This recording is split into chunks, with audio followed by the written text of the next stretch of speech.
everyone. My name is Fabio. I'm 20 years old and I come from Italy, come from Sicily, which is the biggest island in the south of Italy. Since 5 years, I've been living in London, where I worked as a creature CD for MPC, and now I'm working at Industrial Light and Magic, the London office.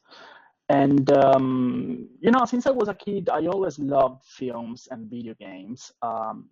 Those have been like two of my biggest passions. And today I can say my passion is actually my job, right? So I just want to show you a few breakdowns of some of the movies I worked on.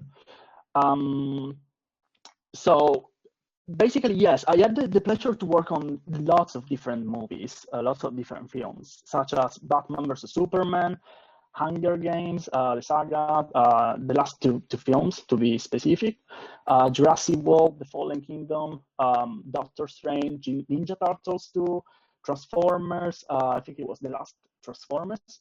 And lately, I've been working on the Disney's live action reimagining of Aladdin. So quite a big project as well.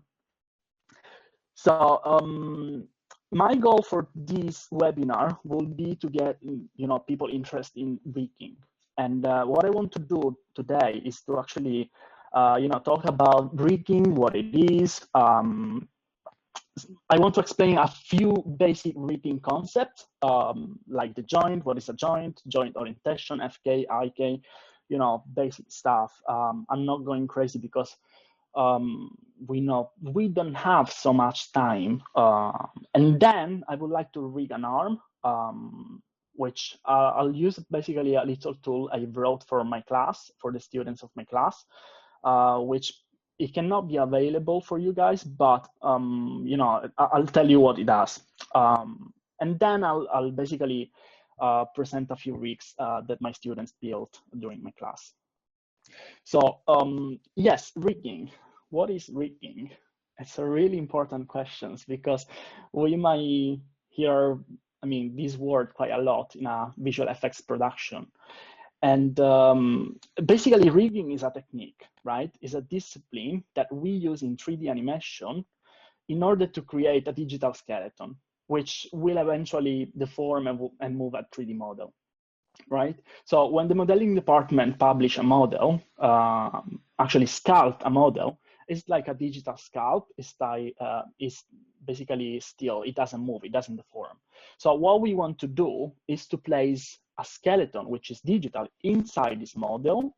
And then we are able to, paint some weights in the vertices and basically,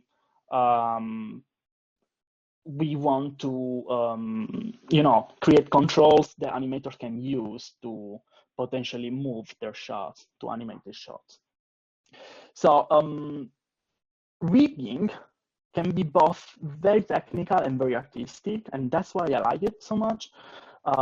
Comparing to other disciplines, placing joints or creating rigging setups is a difficult and very long job. So usually a rigger is able to code to use some, Python or Mel or wherever the language we want to use, and that will surely help him to speed up the work. And once the skeleton is placed, being as accurate as possible, it's time to skin the model to those bones, right? I'll show you, I'll possibly send these links to you guys, so you can have a look at, basically they're coming from the channel, from MPC channel and the ILM channels, which I actually thank a lot because they gave me the possibility to do this webinar today. So yeah, I want to share my Maya. This is one of the software primarily used in the visual effects industry, especially for rigging, I will say. There are other softwares which are really powerful as well, but I will say this is kind of the standard. So basically, I've got here a model which is an iron giant, where I placed my own skeleton. And I also oriented the joints in a proper way. Let me just do this so we can see the orientation. So basically, what I want to explain is some basic rigging concepts. So joints, joint orientation, NFK, and IK. So just for, just to understand the basic of rigging, rigging use joints. And joints are basically these little objects inside Maya. Let me just create one so we can actually see. Let me just hide everything so we can actually see what I'm talking about, right? So if I go to the rigging menu, we go to the skeleton, create joints, and that's basically a joint inside Maya. Let me snap it. Okay, cool. This little object inside Maya is a joint. And as I was saying, we use these little objects inside Maya to create kind of a structure of bones, which we call skeleton, okay? So once we have placed, let me just delete this. Once we have placed all the joints, okay, basically we get this structure. Let me see, okay. We get this structure of bones, which are placed in some pivots, I will say, which are gonna deform basically our limbs, our legs, arms, spine, whatever we want to deform. So then, once we have placed these joints, we want to orient them, right? And orientation is a really important process because the skeleton can be placed can be played perfectly. But if the orientation of the joints, if we actually rotate or bend an elbow and it rotates in the wrong, axis, in the wrong direction, that could be a big issue for animation, right? Because animation wants to, to have the possibility to rotate things in the proper way. So there are two different ways to animate a character, and those are FK and IK. I'm pretty sure you guys possibly know about this, this basic concept. But basically, what they mean, one stands for FK, the FK stands for forward kinematics, and the IK stands for inverse kinematics. But before we jump in that, I want to speak about the orientation more. So you can see basically, if I select one joint, that joint is aiming to a proper axis. In this case, to a proper vector. In this case, it's aiming to positive X, right? So as I go basically down the chain of the joints, of the structure, it's always aiming at the same. Same concept on the other side. So if I select this guy instead is aiming in negative X. So what that means in a practical way is that if I select both the arms and I start to rotate, you get this kind of motion, which is basically a mirror motion, and animation loves that. So you need to be really careful about you orient your stuff, you orient your skeleton. That's really important. That's a really important process. So I was saying there are two ways which are basic to animate a character, and those two ways are FK and IK. FK stands for forward kinematics, as I said, and it basically refers to the effect on the child as the parent moves and rotates. Let me explain that easily, so like visually as well. Fabio, while you're setting it up, sorry. I just want to make sure we're not getting any audio static or feedback. We have a few people. If you are having any audio trouble for the attendees, try to exit and come back in. If you still notice, feel free to post it in chat so we know. Fabio, are you using a desktop mic or are you using a like a shirt mic? No, it's a desktop Mike. Okay. I'm not noticing too much on my end, so I'm going to just keep an eye on it. And if you are hearing that as an attendee, just let us know so we can clean it up. Thank you. Yeah, no problem. So I was saying for kinematics, so visually what it means is that if I create a bunch of joints, right, and I'll just create these joints, what it means that the position and rotation of this guy, of the child, so you can see I just created a simple hierarchy of 3 joints. This is called like a chain of joints. So the position of and the rotation of this little guy here, which is the child, depends from its parent. Okay, so if I rotate its parent, you can see that that child here is moving in the 3D world. Same thing if I move the actual parent of the parent. So if I rotate that, or even if I translate in space, you can see that the position of the child is actually moving in space as well. So that's what we mean for FK hierarchy, FK chain. Okay, so let me reset everything. Actually, let me delete this. The other way is IK. And by IK, which stands for inverse kinematics, it's basically the opposite of FK. And so basically the position of the hand, or the child itself, will depend, will actually affect the position of the parent and the other joints. And what I mean by that is that if I actually create a simple chain again, so create joints. Let me just swap here, and potentially here, something like that. Okay, by default, Maya orient the joints with this orientation.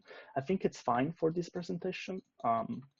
So what I want to do is to go to skeleton, create IK handle. I'll just create an handle. So what I mean by that is that if I now grab this handle, which basically affects the position of the child, you can see it's moving the parents as well. It's moving and it's rotating the parent. So if I move, this child, if I select now this guy, you see it gets rotation values. So that's called inverse kinematics. And that's super useful. That's what animators love as well. So once this concept, I will say, are clear, I would rather rig like an arm. I will teach you how I approach the an arm rig, which is the same approach I used during my course. And then I'll show you what my students did during my course as well in the previous terms. So if I want to rig an arm, I'll just use this model. I think it's cool. I should say thanks to Anna, because she shared with me this model, and we are giving for free the model and the chain. So you guys can download whenever you want, and have just a little bit of practice on your desk. So what I want to do is to isolate this guy. Actually, let me hide anything else. Okay, so we get just that. And I want to hide as well everything else.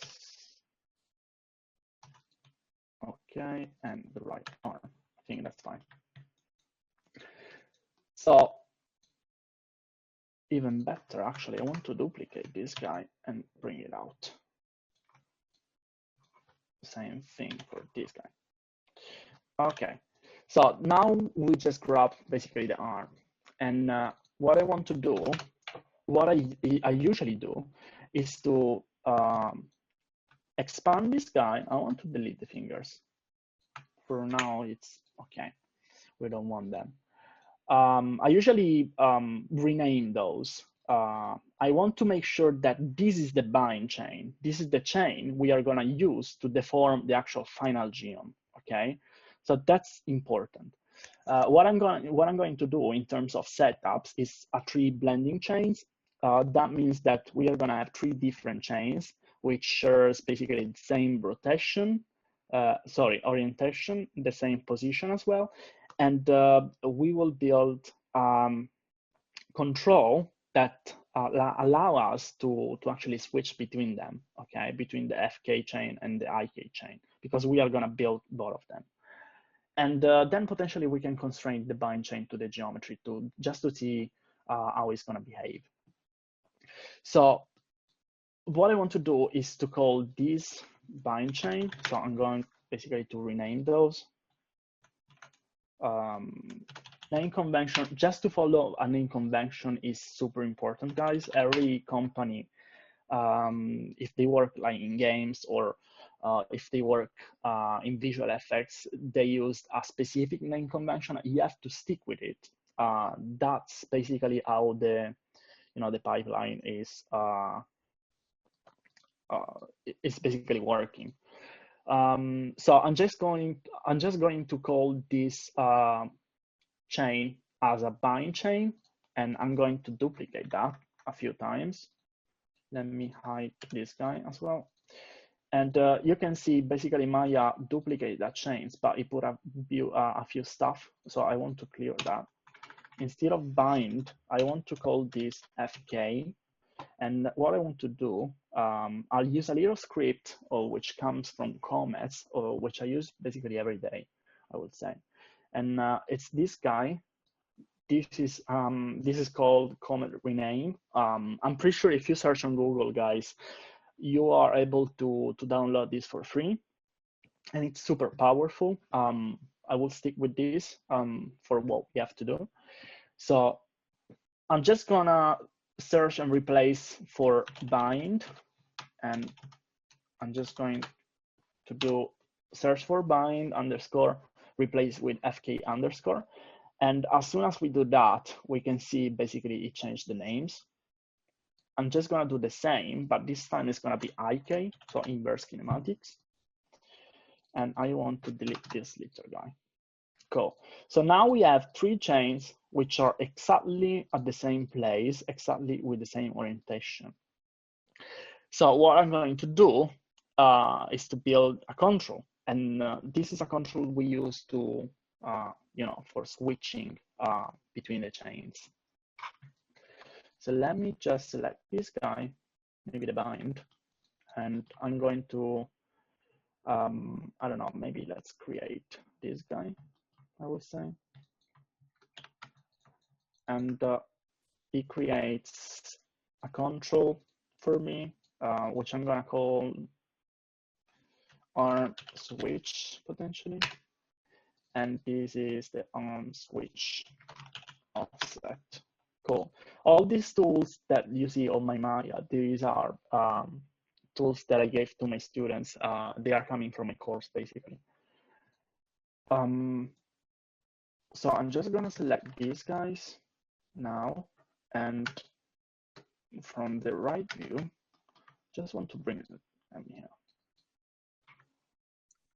Fabio, can I pause you just for 1 second to ask a question, or to allow you? Yes, absolutely, I can. Yeah. Sure. I just wanted to ask about file organization in your class, because I'm thinking of you working on transformers, and I know how many components and parts those models have. Yes. How often for new hires or artists coming in is that something that they didn't anticipate? I guess that's a question of self-taught versus going to school or taking a class. How important is file organization? How much of that do you touch on in your class, and how much should these guys be paying attention for very intro artists? Yeah, okay. So I will talk basically of my class and my professional experience as well. It's super important, I would say. It's essential. From a good organization of the model, of the rig, of the the lighting system, of everything in during the production is super important, because especially in a big production, I don't know, I'm talking about Jungle Book where there are lots of animals. I'm talking about other productions where there are lots of assets. If you are not organized with your job, So it's not gonna be good. So during my class, I have a specific name convention the students have to follow.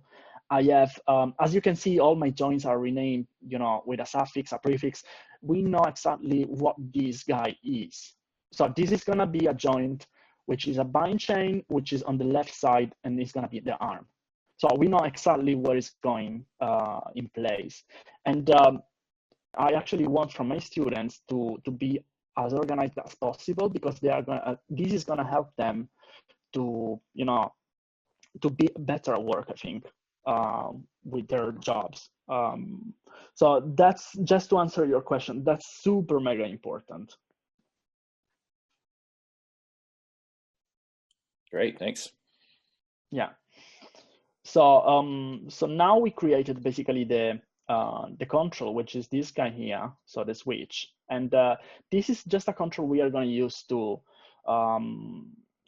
we are going to create a custom attribute on this one, and we are going to use this control to switch between different chains.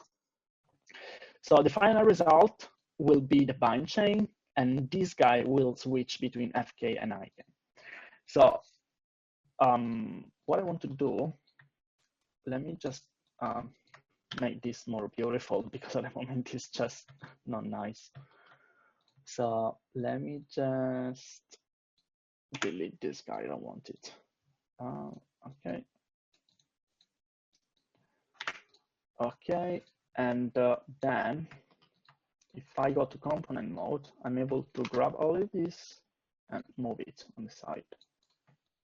So let's say that that's our beautiful switch control. And what I want to do is to use a little tool that I wrote for my students, which is this guy. This guy is, what it does is just it grabs an IK chain, an FK chain, and a bind chain, and also a switch con, and it creates the constraint system to actually switch between the two main chains, which are FK and IK. I'll show you what I mean. So I'll just grab the IK and I'll put it here, FK, and it's gonna be here, bind, same thing, and this is gonna be the switch con. So as I said, name convention in this case is essential, and that's essential in every studio. I think, no, I actually think, I'm sure that if you're gonna use your own name convention, which doesn't fit the production side of things, your tools and the whole job will not go to the right direction. So you want to stick to the proper name convention. That's super important. So as soon as I click this big button here, basically what Maya does, what the code does, it creates these orient constraints, and those orient constraints are basically shares two weights, which are coming from the FK and an IK chain. So as you can see, as I click this guy, the orient constraint for this bind joint, you can see there are two weights on it, coming from the IK and the FK, which is the second weight. That means that at the moment, let me just localize this so it's easier for us to see. At the moment, we have this custom attribute, which gets created on the control. And if we are at 0, it means that the bind chain will follow the IK chain, okay? If we are at 10, it means that the FK will follow, the bind chain will follow the FK chain, okay? So let's stick with the IK first. If I rotate this guy, which is the FK, nothing happens apart from, rotating the FK chain. And the bind chain is still following the IK chain. But as long as I move this guy, you can see the chain is rotating. And that's possible through these little guys here, constraints, okay? Constraints, just to be clear, constraints are just, I would say constraints, there are so many types in Maya. In this case, I'm using orient constraints, and those are constraining the rotation values of the object. So what I mean is this guy here. So these channels here. those are constrained to the actual rotation values of the object we are using. And so basically we are able now to swap between the chains. Let's use this as a template, I will say. Let's say, okay, now the system of the tree blending chain works, but we have to write we have to build the actual controls for animation, right? So what I want to do is to start with the FK chain. So let me hide everything else. And during my course, we have little tools, as I said, and we use basically these buttons here to create controls. So if I select this guy and I run this, it creates a control and it renames that for myself as well. So it creates the control, which is this little guy here. It's really small at the moment, but we are gonna adjust the size. And it creates the offset group, which is keeping basically the position, translation value, and rotation value of the joint. So our control basically can stay at 0 on everything. That's super important as well. Fabio, so sorry. Yes. One question that's relevant to right now while you're talking about it is there a standard convention to naming the bones? You were talking about the control that you added that automatically names it. Is there a standard convention for naming bones, or can everyone just use their own? I imagine in a pipeline that it's got to be fairly consistent, correct? Yeah, absolutely. So every company, every studio has its own name convention. Once you join basically a studio, they will tell you what's the name convention they want to use, and they will tell you also which is the orientation of the joints they want to use. That's basically the basic of rigging. So in this case, what my tool is doing is just looking at the at the joints we selected. It creates the offset. It creates the actual curve, okay, which is basically this guy here. Create NURBS circle, okay, and it grabs the name of the joint and it replaces the joint with a CTL, which stands for control. And the group itself, the offset group, is basically GRP, which means group. So you have to be really careful of renaming things properly, because that will help you during the production, during your, also when you actually publish stuff on the pipe for other people. So yeah, that's really super important, and every company has its own name convention. Thanks for answering that one. So in the case of FK, we want to use we want to have a single control for every single joint, okay? So I'll do quickly other controls. So this guy here and this guy here. And as you can see, basically it renamed automatically everything for me. I don't have to do anything else. I could potentially, just to be picky, I could potentially remove this FK, but to be honest, for this presentation, it's totally fine. And once we have all the controls, at the moment they are really tiny. Let me just select them. And if I go to component mode, I'll just select everything. I'll scale them for objects and per object. So that means that I can now scale them like this, so they are easier to select for animators, okay? And I want to create a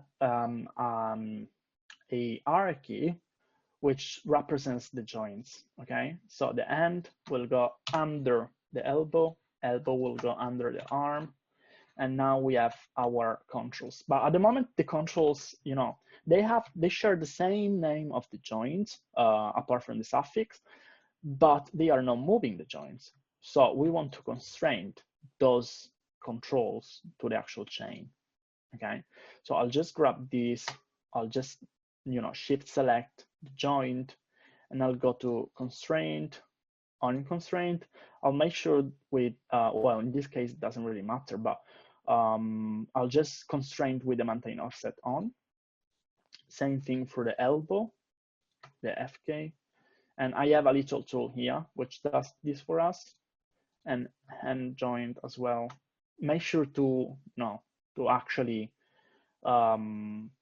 point constraint the actual FK joint, not the IK joint. That joint, this chain will follow another setup that we are gonna see pretty soon.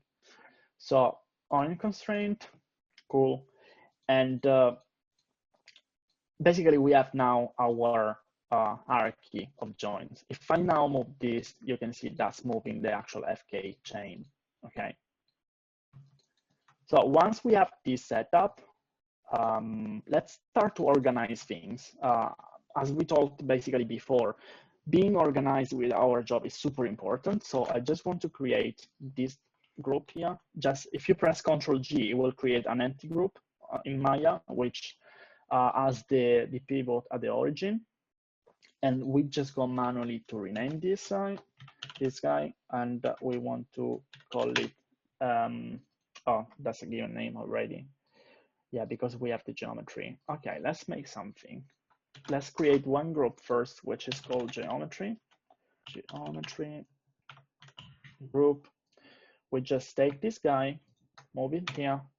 So now we are able to rename this guy. Potentially we want to use another name for this, but at the moment it's fine.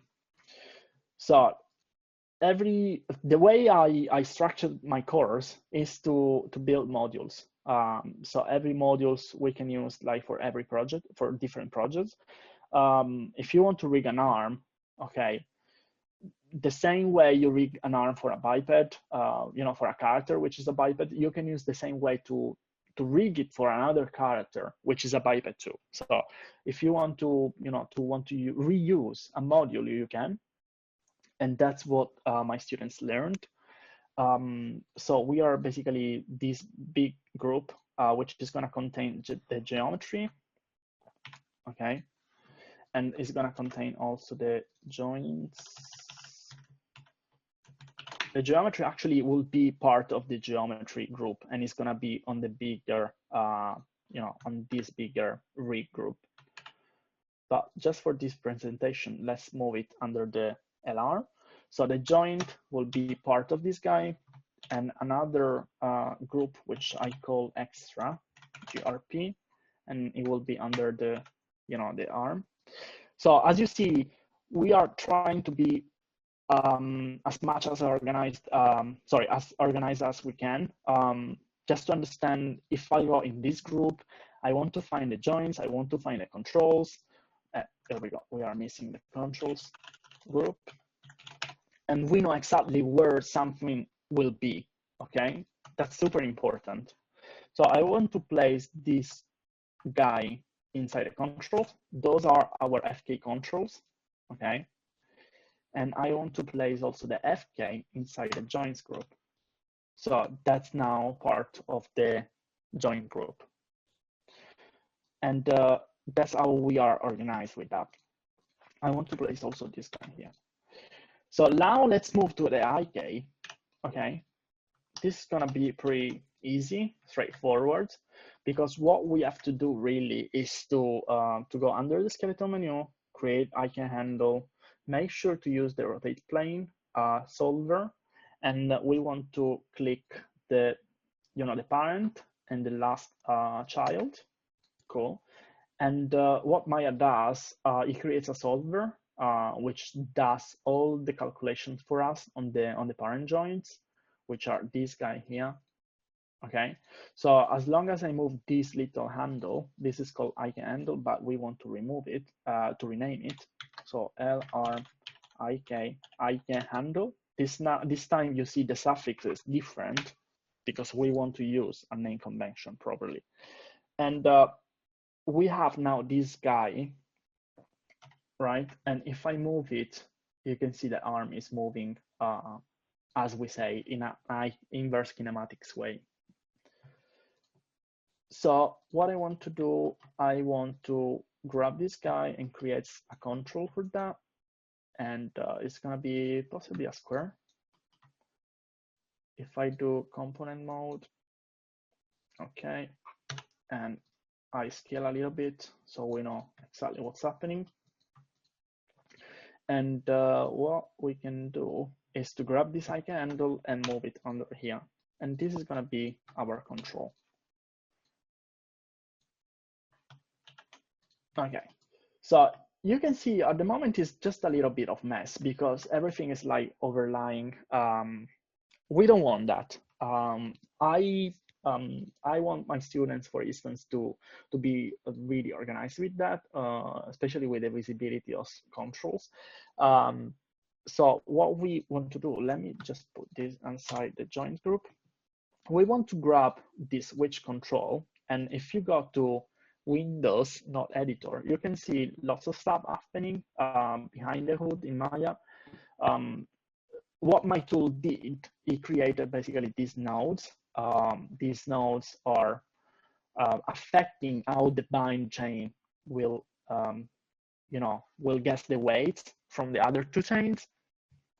So I just want to use these nodes to hide and potentially show the controls as we switch between one chain and the other one, right? So I'll just grab my FK offset group and I'll just put it inside here. And I want to use the output of this multiply divide node just to drive the visibility as well. That means that as long as we are in IK, the value is 0, it's going to drive the visibility of this guy, which is basically off. And as long as we are in FK, it's going to drive the visibility of that group, of that offset. So it will show up basically the controls, okay? Same thing we want to use for the controls on the IK, okay? But before we do that, I want to do something which is the pole vector. Pole vector is another control that we are building to just to aim basically the middle of the chain kind of way. We are gonna attach that to the IK handle, and the IK handle is gonna calculate the position of the elbow. I think it's easier if actually create that and we see it together, what I mean. So basically the way it works is just creating a control. We are gonna just select the bind, the elbow, okay? And we want to go potentially, let me see, maybe this one as well. And again, I just want to go and in component mode, I want to delete this guy and this guy.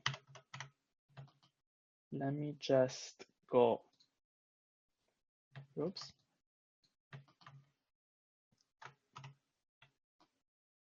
Okay, let me just also move the offset group. There we go. So now we have, I forgot to delete this guy. Now we have this little control, and if we select it and we select the IK handle, which is inside this guy, and we go to constraint, pull vector, you can see Maya built other things, and now we are able to select this guy, and try to orient the chain as we like. At the moment, we see like an overlaying chain, which is this guy. Okay, let's show the bind, because at the end of the day is the result that we are getting. And let me just, oops, okay. So now we have the control, which will move the hand potentially. We have another control, which is this guy, which is orienting the chain. So we are good to go basically. I'll just take this guy and I'll put it inside a control. And now we can, as I was doing, previously, we can connect the visibility of that. So I'll just take this guy here and the IK, I'll just put them inside. So they are here basically. And I want to drive the visibility with the output of this guy. So what that means is that now we are able to switch the visibility of the controls. And, animators can, use the FK if they want, or they can switch to IK if they want to, and just grab, the controls and animate what they want. Just imagine these guys as like an arm, because it's at the end of the day, what we rigged is an arm. Let me just make this more selectable. Okay, cool. So imagine this guy as an arm. So that's basically the standard in the industry to rig an arm. There are millions of ways to rig it, of course. This is just one way, okay? Other riggers prefer other ways. This is how I stick with. It's easy for me to do it. It's fast as well. There are other ways which involves blend nodes, condition nodes, but for this tutorial, this is fine. And yeah, let's move the geometry. Let me see. So just to wrap this up, I just want to take this guy. So that's our bind chain, remember guys. And we have the now the arm here. So I want to grab this guy. Usually if we use constraints instead of, since this is a robot, this is mechanical. Since we are, moving this big guy, I will use constraints on the groups. So that's gonna be much faster in Maya instead of using scheming, for instance. So I'll just grab this guy, parent, this guy, again, parent, and the bind to the arm, parent. And now if everything we did is good, it's basically moving the actual geometry. Okay, and again, we have the possibility to switch between the two different chains. It really comes to life when you bring the actual geometry in there, doesn't it? Yeah. So I have one question for you, Fabio, real quick, just on something you mentioned. And when you take a class, you're talking about the focus on modules. And there's probably not a correct answer to this, but what do you find to be better for the junior artist, junior rigger? Should they be starting from modules, learn how to create the modules, and then breaking out other people's modules? Or if you create a skeleton, is it better and faster just to be able to reuse that skeleton and customize it to the geometry that you're putting in there? How often do you go from your library of skeletons to creating a new skeleton, or do you create a new skeleton each time? No, it really depends from the asset. Okay. I would say. Usually what I do is, first of all, I take some reference of the asset. So let's say I'm rigging, an elephant, for instance, okay? First of all, I want to understand where to place the joints, okay? Because every asset might be different. The first rigging process that it needs to happen is to know where to place correctly the joints, okay? Then you want to orient them, and then you want to use basically the same techniques we are using for this arm to build, any other module. By module, I mean the possibility to rig, to use the same module for different limbs, for instance, if that makes sense. Sure. Yeah. So yeah, I studied the asset first. That's my first thing. And then I'll try to, if there is something I can use in terms of modules, why not? I mean, I'll tell you, riggers are pretty lazy usually. So we need to come to speed things up, or we need to reuse things. We want to be fast, right? So yeah, if there is something I can use, I can reuse from my previous modules, yes, why not? Thanks for answering that one. Yeah. So yeah, that's basically for the arms rig. And basically, you can use the same setups to build anything else, basically. All the characters, all the digital characters that you see, in movies, they are built using this basic concept. There are other concepts which are more advanced, which involves basically, deformers, stuff like that, muscle systems, but everything starts with the skeleton. That's and orienting the skeleton as well. That's the basic of rigging. I just want to share a few things my students did. So the first one is this guy. And again, I will share this model and this skeleton for free. So everybody can just, join the rigging train, I will say. So I think this project still needs a bit of work, but in terms of setups, it's all there. So basically you have the possibility to move the whole character, for the legs, it's a really easy setup. It's an FK, IK setup, the one we basically saw, okay?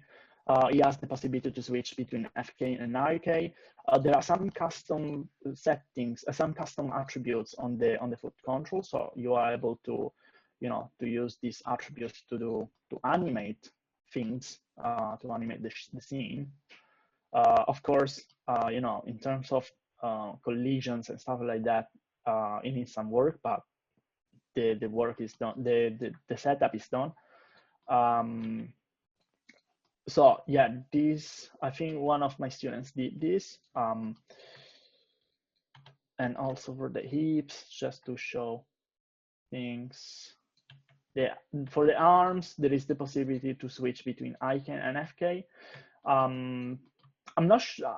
I don't know why, but for the arms, I usually like more FK setup than IK. It really depends then what animation likes more. So as a rigger, I just build the setups. So whatever animation wants to do, basically they need to be able to do it. So that's the head. And same thing, that's a robot, right? Same thing goes for this asset. This is actually a more complicated asset because it's an organic asset. So it involves also some skinning. Just to make sure, guys, skinning is the process we use in order to paint weights, in order to paint how much influence a joint should have on the mesh, on that specific part of the mesh. So what I mean by that is that if I select the mesh, right click, I go to paint skin weights tool. You see, if I select this joint, the C-spine1 joint, which is this guy here, and you see this map, this white map, this means that that joint is influencing this white color for, some values, okay? The more white it is, the map, the more it means that that joint is affecting 100% the single vertices, the single vert, if that makes sense. So once you completed that for all joints, basically comes to life, you get this motion. And of course, again, skinning is a really, really long process. It doesn't take 1 hour, it doesn't take 2 hours, it takes potentially weeks, or even months, I will say. It really depends how far you want to go in details. And again, this setup was the last project of, a last week project of one of my students. It's, fully translatable, rotatable, and, it can scale as well. It has like a seat body control where you can move everything. Again, hip control, chest. For the arms and legs, again, it's using an FK IK chain, and also the foot control got these interesting attributes that you can use to animate your scenes. Yeah, so basically that's what we do as riggers.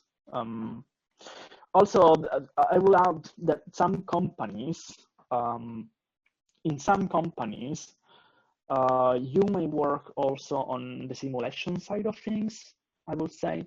So you want to place joints as a base, but then you will need to build an enclosed setup, for instance, or some rigid setup that will animate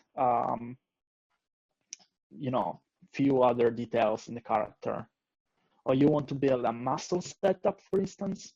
But as I said, those are advanced topics, advanced like setups. But everything starts always with placing the joints, orienting them well, rename everything properly. That's the basic. Yeah. So that's, I think, a wrap from my tutorial, I will say, from my webinar. If you guys have any questions, I'm able to answer. Hey, Fabio, I have one question real quickly, just on organic versus the kind of mechanical rigging and how you break that down in your class. And then also the mechanical rigging, I'm assuming that doesn't just isolate itself to characters, correct? Like, with a rigger, how much as in your role do you do things that are not specifically character related, or as a creature TD, are you focused strictly on characters? Well, you might do that potentially every day. Really? Just an example, right? Yeah. We have a few characters fighting in a room, and that room is full of things, so they need to interact with the characters fighting.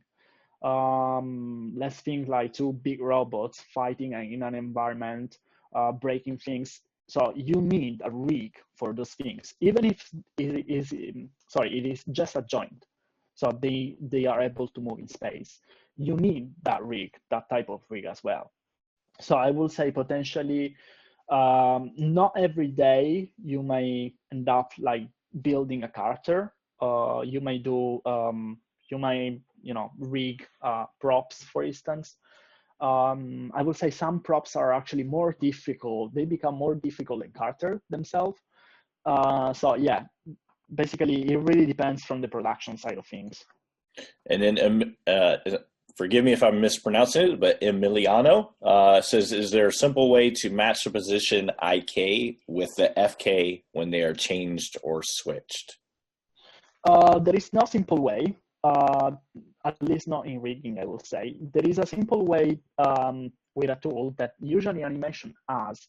This is actually a really smart question, because we have this little problem, I will say, in this industry, where the IK, will not match the position of the FK unless you use a tool. That usually animators have this tool to match the position. So you animate something in FK, and during the sequence you want to switch to FK, maintaining the same animation, the previous animation.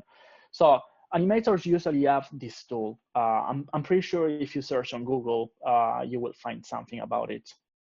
Okay. Nelio says, what would you say is the most common challenge you face while working on high detail or complex assets like the dinosaurs on Jurassic World? I think the main challenge is to, especially for dinosaurs, nobody knows how dinosaur moves, right? So because nobody saw them, what we can see is the actual skeleton, and we can imagine from the skeleton and they move. So for me, in my case, trying to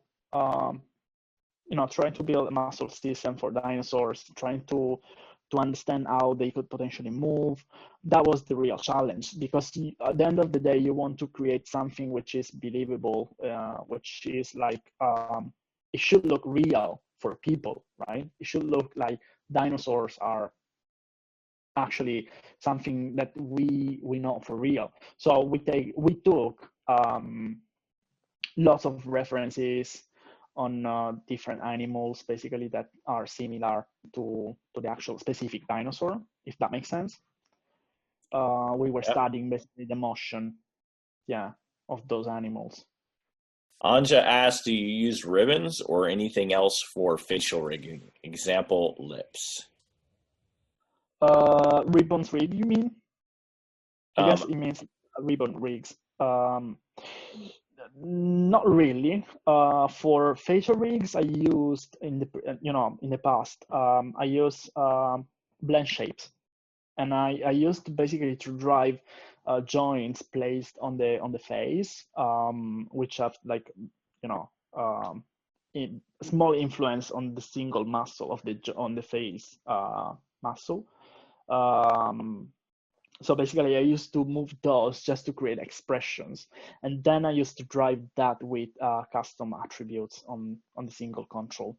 That's the way I did back in the past feature rigs. It has been quite a while since I worked on a feature rig, but yeah, that was the way I did in the past. I think that's an important component to your class is the live Q&A session part, because there's going to be things that you cover in your class by default and then things that each student brings to the table. Is that something getting into, you know, blend shapes and facial rigs is covered in your class, or is that something that, you know, you would invite to be asked via questions in your class, the Q&A? Yeah, absolutely. Actually, in every term I taught, sorry. Yes, there was always someone asking about feature rigging, and I had the possibility to explain, you know, in just 1 hour, a bit more about facial rig, bringing like examples and documents online that, Cool. or also other tutorials that you can follow to, you know, to create your own facial rig. Excellent. So Aziz asks, how do mocap rigs get mapped to the control rig? Well, it depends from the company tools. Every company has its own tool. It just needs to follow its own pipeline. So it really depends how the mockup, how many joints in the mockup there are, how you want to constrain them. It's a really difficult process, I think. There are tools which automatically map, you know, spine joints or the arm joints automatically, or maybe sometimes you have to go in the actual rig and manually tweak how a joint from coming from the mockup is constraining the control or the actual joints of your rig. So it's a really complicated process, I think. Okay. I have two questions that are similar from Leanne and Joshua, or is it Leanne? And that is, from a student creating a demo reel, what is most important to feature? What should you or must you showcase? And then the second question, which is a tag on somewhat similar, what would a company like ILM look for from a junior rigger? Okay, I will start talking about the show reel because I think that's actually something important. So I would say I have a few suggestions on how to build a show reel. First of all, you have to use only your best works. Okay, so if there is something you are not sure about, don't include in the show reel. I've seen show reels basically that were only work cycles for animation, for instance. I think it's more interesting to see an actual shot being animated from start to finish than actually seeing a work cycle. That's my personal opinion. So that's the first thing. Second thing is that it needs to be, I would say maximum, like at the very maximum, the very least it's gonna be 3 minutes, no more. After that, it becomes, I don't know, it becomes a bit, I don't know, it becomes a little bit, I wouldn't say boring, but guess that, imagine that recruiter stands on their desk, stay on their desk like the whole day, and they watch like literally lots of, you know, reels, show reels. So you have to catch their attention immediately. On the first 30 seconds, you have to catch their attention, otherwise they will close your show reel automatically. So I would say just keep the best work in, just put the best work in the first 30 seconds, okay? And then include all the other best works until 2 or 3 minutes for the whole show reel. Is there also a priority on organic versus mechanical as far as submitting a reel? You know, does that matter, or is it just literally which is the best of the two? No, I would say just use the best of the two. It doesn't really matter if it is organic or mechanical, but something I would suggest as well is that if you want to apply for a company which is known for the creature side of things, which builds, creatures, mainly creatures, you don't want to show up with a car rigging, right? With a mechanical rigging. So they will be more interested in, hire someone who has experience building creatures. I'm talking about, I don't know, Pacific Rim, which has like lots of lots of creatures, right? Right. You want to rig something which is close to that kind of things. If you want to hire for, if you want to apply for a vacancy in a company which did Pacific Rim, for instance, right? So you have to consider also, you want to be industry focused on that, on your showreel as well. Right. If you want to apply for a company which builds game and mainly they have like bipeds on their games, you want to show them that you can rig bipeds. Okay. As a junior, is there any advantage or disadvantage if I take your class and I build these modules? I've got some kind of set up characters and skeletons. Is there any advantage or disadvantage to submitting a project scene with your reel? Is a rigger even going to open that up and play with your controls, or is that something that potentially is going to get you in hot water? No. I mean, every project we have done in the class, they are like independent projects. They are not related to any show. So not any company. Those are my personal, rigs. Oh no, I'm sorry. Let me rephrase that. What I mean by that is that if I'm looking at getting an advantage as a student or as a junior artist, if I'm looking at getting an advantage, with concept art, with modeling, it's very easy to look at a visual and tell if somebody's doing a good job or not. With a demo reel for rigging, is there an advantage to including a rig with your reel that say you at ILM can actually open and jump in, or is that overkill, or could that get you into trouble, so to speak, by the rig not actually being very successful? Does that make sense? Oh, okay. I would say it will not get me in trouble, but I think it's better to be more professional and say that you actually build those rigs because it's your own ability, skills. You understand what I mean? Okay. Yeah. Any more? Do we have any more questions coming up? It looks like we've gone through and answered most of them. We have probably 3 or 4 more minutes left if you'd like to go on. But go ahead and hit us with 1 or 2 of your last questions, and we'll wrap everything up. All right. And just to close out, Fabio, when you got your first job, was there anything particular on your reel that you felt or that they told you was a strength that gave you an advantage? Is there anything from the time you first got into now as a more mature artist that you would change if you were to go back? And if so, what would that be?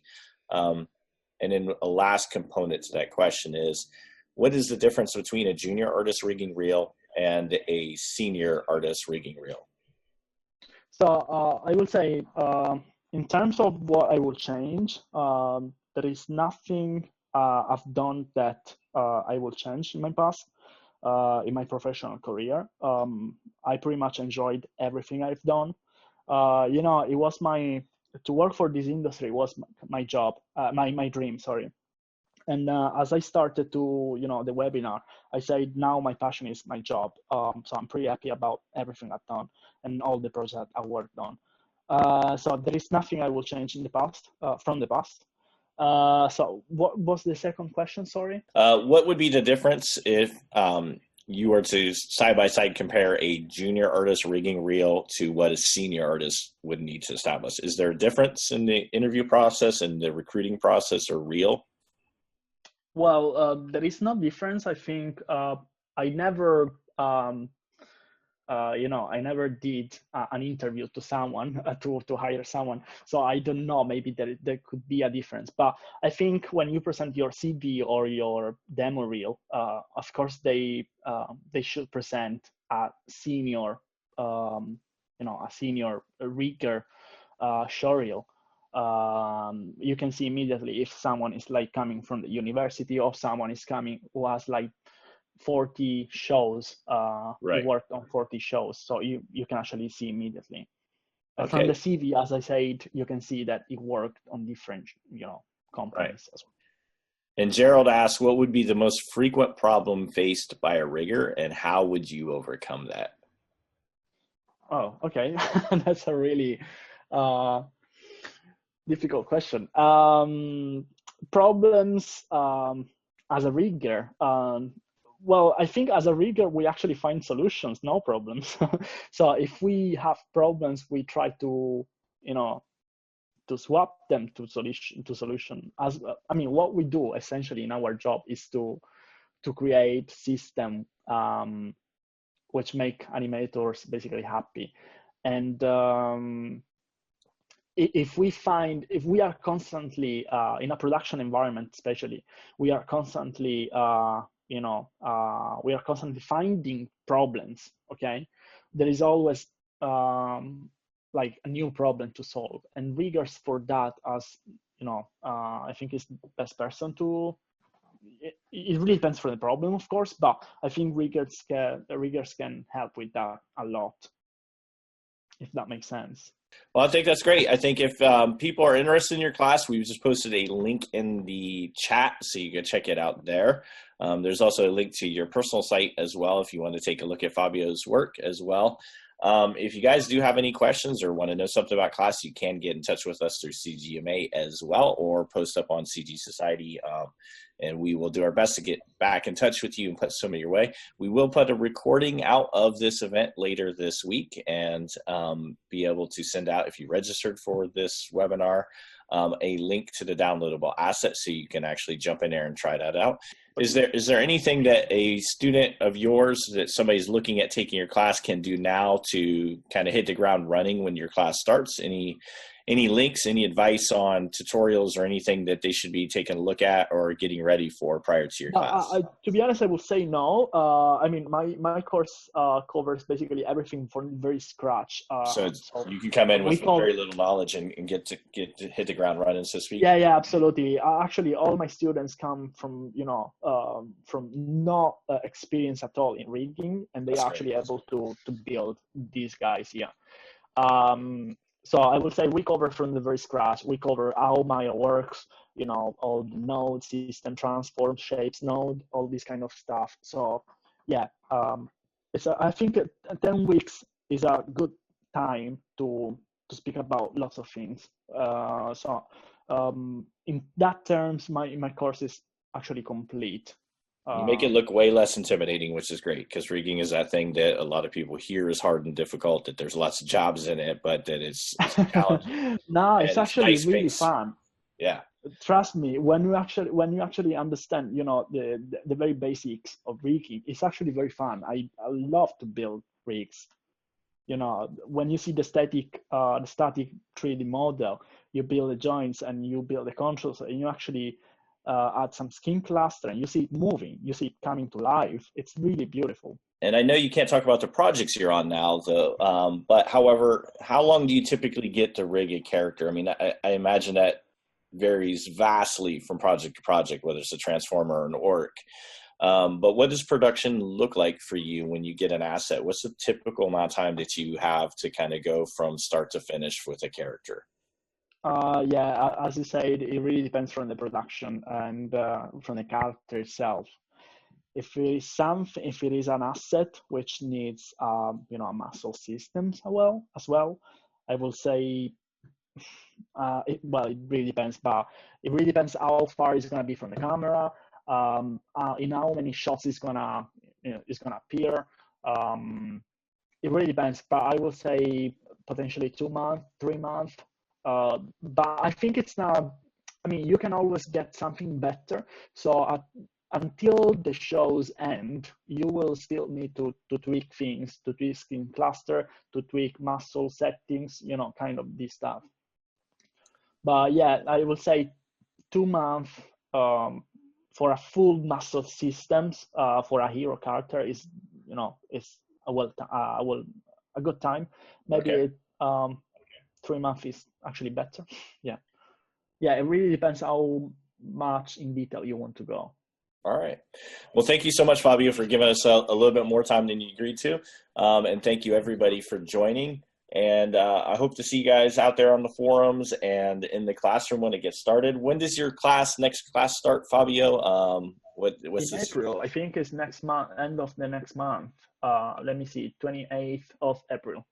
Okay, great. Well, head over to CGMA now if you'd like to check that class out. And we will also be putting out a written interview with you here in the coming week or two as well, so you can find out a little bit more about Fabio's history and where he comes from, as well as some of the projects that he's been a part of. Thank you, guys. It's been a great webinar, and I'm very happy to be able to share it with you.